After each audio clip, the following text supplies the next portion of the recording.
Hello, beautiful souls. Welcome back for those of you that are returning. And if you're new here, welcome. Thank you for being here. I am so grateful that you found this channel.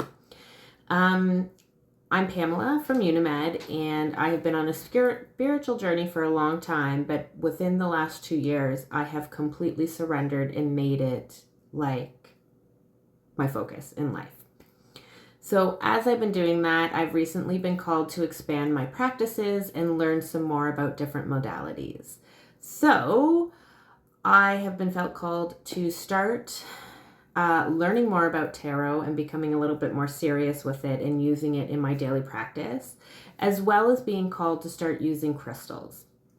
So I thought that while I'm going on this learning process that I would bring you all along. So this is a way for me to document my spiritual journey for myself, but also to share it with you all in hopes that some of you all who are also interested in learning about tarot and crystals or learning to expand your spirituality will come along and learn with me. So again, this is about us learning together. I don't have all the answers, but I'm looking to discover as much as I can, and I've invited you to come along with me. So let's get into what we're working on today. All right, so we're going to be focusing on using Rose Quartz, which is often called the stone of unconditional love. And then I'll be doing my daily tarot practice, and we'll be talking about how the cards are beginning to guide me a little bit more deeply. So come along. Let's get started with Rose Quartz. Okay, we are talking about Rose Quartz today, and I know my camera is not that great. It's not going to show you the beautiful pink hue that it is, but this is my Rose Quartz. I picked it up a few years ago, and it just called to me. I love how smooth it is. I love the weight of it. I love how I can just like roll it around in my hand. That just so many things that I was just drawn to it when I was in the crystal store, and it became mine. And so now I'm starting to learn a little bit more about it and work with it. So the Rose Quartz is associated with your heart chakra. It's known as the stone of self-love, compassion, and emotional healing. So when I first picked this up, I was dealing with the passing of my Opa, who I was very close to all my life. And it was a very traumatic passing. And I was devastated. I was absolutely devastated, and I was struggling so hard. I needed a lot of emotional healing, and I needed a place to be able to release it. And I was also working on learning to love myself, and not in the typical way we talk about loving ourselves, because I'm a social worker. I've been doing that work for a lot of years, personally for myself and helping my clients with self-love. And I've been on my own trauma healing for well over 2 decades. So self-love was not a new concept to me. And it obviously was something that, like most of us, I struggled with. But I had done some work on it. But but within the last couple of years, I discovered that in order to actually truly love myself, I had to love all parts of me. Like even the parts that I'm not proud of, or the parts that feel a little shameful to me, or the things about myself that I wish necessarily weren't true about me. So this crystal kind of came into my life right around that time, and over this process, and especially during my grief healing regarding the passing of my Opa, I really would like hold on to this crystal like it was a lifeline. So that's my spiel and my experience with Rose Quartz up until this point. So what have I learned? I'm learning that it is often used for healing the heart from grief and emotional pain. Makes sense. It's used for attracting love and deepening relationships, and also for strengthening compassion for others, but also compassion for yourself. How do people use Rose Quartz? So you can place it near your bed or under your pillow to invite peaceful, loving energy into your dreams. You can hold it in meditation and breathe into your heart space. And imagine the light and love flowing through your chest. And you can carry it with you as a gentle reminder to yourself to be kind, to love yourself, and that healing is happening. Even when we feel like it's not, it's happening. I personally, as I stated, have used this during meditation and definitely during grief and emotional work or trauma work, where I've just like held it in my hands and I've allowed the memories, the feelings, the emotions, the grief, the sadness, the tears, where I've just allowed it to flow. And I've held on to this stone as if it was anchoring me because, well, as many of us can relate, when we give in to allowing that darkness to be released from us, at least for me, it feels like I could be swallowed. Like it feels like I could just be sucked into the earth and taken away. So I have found that holding the stone while doing that work helps me feel like grounded and connected to something. So it's made it, I guess, a little bit more easier to allow myself to give in and allow that release to happen.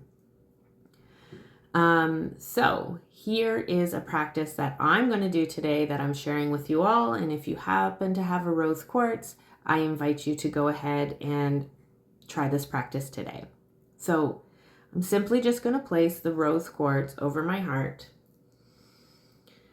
And I'm going to take a deep breath in and out because I like to ground first. And I'm going to say, I am worthy of love.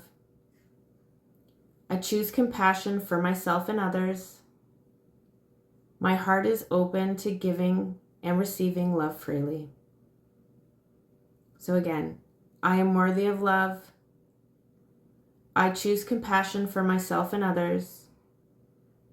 My heart is open to giving and receiving love freely.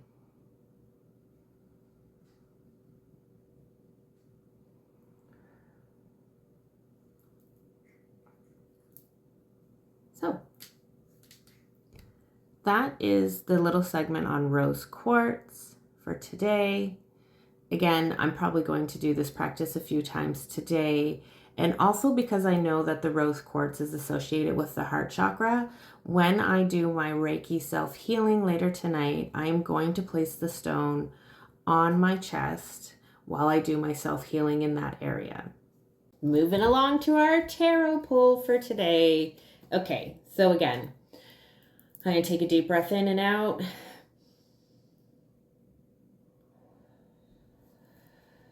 And I am going to ask Source. I'm going to connect with Source. I'm going to thank any ancestors, any spirit guides, Hecate, Archangel Michael, any other archangels, any goddesses, any beings of the light that wish to assist in this reading. I thank you for being here, and I thank you for your assistance. So I think we're just going to stick to the one card, and we're going to keep it to tell me, what do I need to know most today? So, Spirit, what do I need to know most today? And again, I'm going to shuffle until you spit a card out for me. Thank you so much.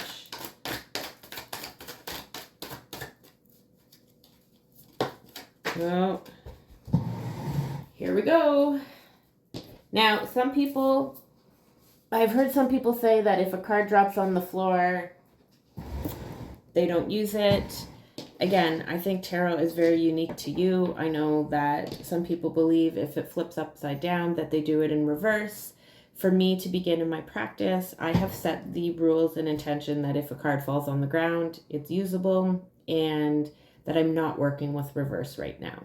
So anyways, again, you do what's right for you, what feels good for you. I don't think there's any right or wrong way.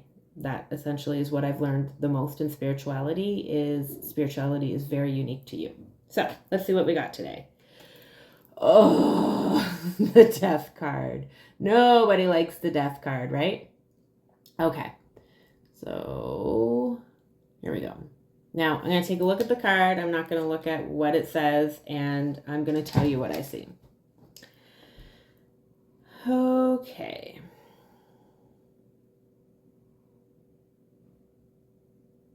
So when I'm looking at the card, I am seeing a skeleton figure in black armor arriving on a steady, powerful horse, carrying a flag.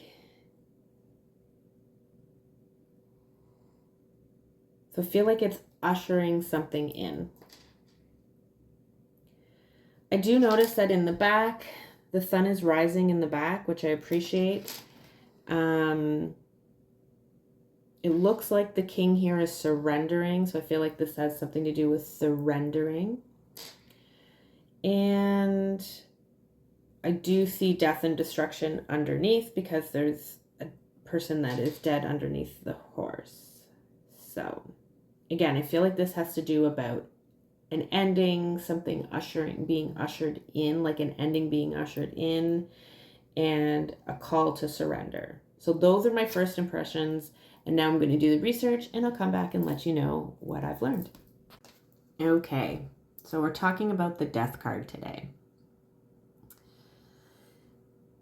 And really, when the death card comes out, I always have that first impression of, because death is the ultimate ending, right? At least here on this plane. I intellectually know that death is just the beginning of a new cycle because I personally believe that when we die, our physical body dies, but our soul continues on. So that's my personal belief. So I also know that it's about ending in transition. So the death card core meaning is endings and transformation. So death rarely means literal death. It's symbolic of change, transition, and releasing what no longer serves us. It's also about shedding old layers. So just like seasons, something may fall away so that new growth can appear. So like I always think of like in the fall, how the leaves are going to change color, which is going to be beautiful and magical. And then they're going to fall off and die on the ground. But they need to do that in order for new growth to happen in the spring. And rebirthing energy. So every ending carries the seed of a new beginning. So the messages that are necessary, might be coming from me today are, it's time to release. So to let go of old patterns, beliefs, and attachments that are keeping me from stepping into my new chapter. I need to trust the transformation. So even though things feel uncomfortable right now, because I'm a planner and I can't plan what the next steps are, I need to make space for growth and renewal to happen. And I need to be comfortable and trust in the fact that the process is happening and I don't need to know what the steps are to get to there. And not to fear endings. So it's an invitation. The death card is an invitation to see endings as sacred transitions and not losses. I personally know that I'm in the middle of this transformation. I know, and I've been working very hard to shed limiting beliefs, old habits, old patterns. I've been stepping into my power and stepping in and giving into spirituality. And with that, I'm gaining some new spiritual abilities and aspects of myself. And so I know that I'm in the end of a cycle and that I'm stepping into the next cycle of my life. And as I said, I'm a planner. It's difficult for my logical mind to be able to let go of all that and not knowing what steps to take to move into the next phase of my life. So I struggle there. And because I struggle there, I end up stepping back into old habits and patterns. So I know that there is something that I'm still holding on to that I need to release. So I went ahead and went back to my cards and I asked for a clarifier. And the question I asked is, what is the old belief, pattern, or attachment that I'm holding on to that I need to work on releasing? And I again asked for one card and I pulled the World card. So today we're going to talk a little bit about the World card. The World card, the core meanings of the World card are about completion and wholeness.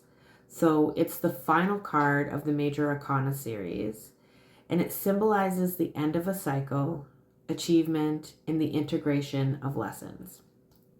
It's also about fulfillment. It's often about reaching a sense of harmony, success, or closure. And it's also about the bigger picture. So it invites us to see life as interconnected, with each experience being part of the larger journey. So in answer to my question, what is something that I need to release?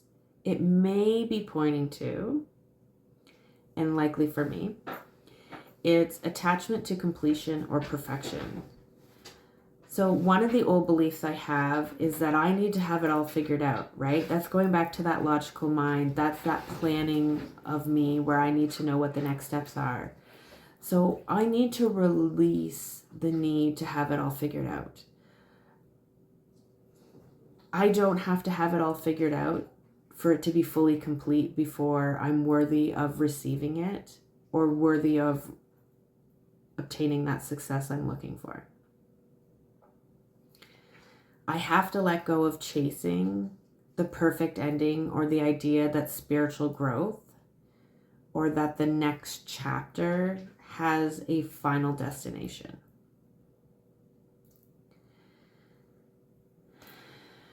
Again, the World card marks, just as the Death card, the end of a cycle. So it means that I'm being truly asked to let go of old cycles that I've outgrown and not to linger in them. So not to come back into that old pattern of having to have it figured out, which is so extremely hard for me. But I have a direction of what I can work on. The World card, in the context that I pulled it, is telling me that I need to release the idea that it has to be complete or perfect before stepping into the journey. Spiritual growth isn't about reaching final destination, and it's about allowing what it is about is allowing the cycles of life to keep unfolding and embracing myself as I'm in the process. Because the process is always happening and continuing. There is no final destination. It's the same with healing, which I've learned over all my years, professionally and personally, that it's not linear, number one, and there is no final destination. There are moments where there's breaks in between the next chapter of your healing from the last one, but healing is always ongoing and it's continuing, just as spirituality and growth around spirituality is. So the story that I'm walking away with today from the two cards in combination is death is telling me that it's important for me to let go. The transformation is happening, and that I need to release what's no longer serving me, which is me, that need to think, plan, know the next steps. The World card is telling me that completion has happened, that integration has happened, and that the cycle has come full circle. Together, it's telling me that I'm standing at a threshold. One chapter has ended, and I know this. And I'm being invited to fully release it and let it go. I don't need to carry those old cycles or wait for everything to feel perfect before I turn the page and step into the new. I need to trust the transformation because the new cycle, the new chapter is right there and it's ready to begin. I'm getting a little emotional. And I'm getting a little emotional because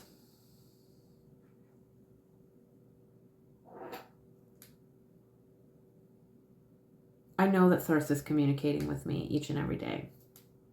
And as I continue to sit down and make tarot a part of my daily practice, it's just so bang on to my life, right? Like I just know it's another way that Spirit is communicating with me. Which I'm telling you, I am like all day, please tell me what you need me to do and I'll do it. And not like, again, that comes back to that planning, that comes back to that self-doubt of, am I doing the right things? Am I making the right steps? And that's that old cycle for me coming back up of needing to know the plan. When plans get changed, I have a really hard time. Like, I actually need to step aside and take moments to process the fact that a plan is changed and then come up with a new plan. And that's not how life is intended to be. And that's certainly not what spirituality is about. Spirituality, from what I'm learning and understanding, it's about being in the flow. And being in the flow means living in the present and accepting what comes up as it comes up and moving and transitioning with it. So when things are flowing fast like a river, then I'm just supposed to surrender and let myself get taken down the river quickly. I'm not supposed to be looking for a way to get to the edge or to slow it down or to figure out how to get to calmer waters. I'm just supposed to surrender to the process and allow it to happen. It's the same as when I'm in calm waters. I don't need to be preparing for what I need to do or the steps that I will take when I come across that rough, choppy water again. Okay, so I am going to use my Rose Quartz today, and I'm going to hold it in my hand close to my heart. And I'm going to remind myself that I am worthy of love, not just giving love, but receiving love. And not just receiving love from other people or external factors. I am worthy of receiving love internally from myself. I am worthy of compassion, and again, giving and receiving. I'm also going to, when I do myself Reiki healing later tonight, I'm going to place it on my chest as it's an added bonus. And yesterday I did the citrine, which I have with me here. And I placed it on my solar plexus chakra area, my stomach area. When I did my self-healing, I felt as if the energy was intensified. The stone was actually warm. Like, I actually gave the stone to my husband when I was done, and he's like, oh, this is pretty warm, right? Is it always this way? And I was like, nope. But I just finished working with it, and so I'm interested to see if the same thing happens with the Rose Quartz. I imagine that there will be some kind of added, intensified feeling or sensation that I will experience. I'm also going to work very hard today to walk in what I've learned from my tarot pull. I am at the end of a cycle. I've known this. And the only thing that is preventing me from stepping into the next chapter is myself. And I need to let go of that need to understand, to know, to plan, to know what the next steps are. And it doesn't have to be perfect. And I don't need to feel ready. All right, so Rose Quartz is reminding me to approach this journey with self-love and compassion. And today's cards, Death in the World, remind me that letting go is a part of growth, that transformation is here, and that I don't have to be perfect or feel ready before I walk the path. So, I would love to hear from you. Do you work with Rose Quartz? And how does it support you if you do? Does the Death card or the World card mean anything to you? And what cycle of your life might you be ready to close so you can begin new again? So I'd love for you to share your reflections in the comments. I'd love for us to learn alongside together. And I ask you that if you're enjoying this series, don't forget to subscribe so that we can continue this journey. And I will see you tomorrow for day 4. I'm wishing you a very blessed day, my friends, with nothing but love. Namaste.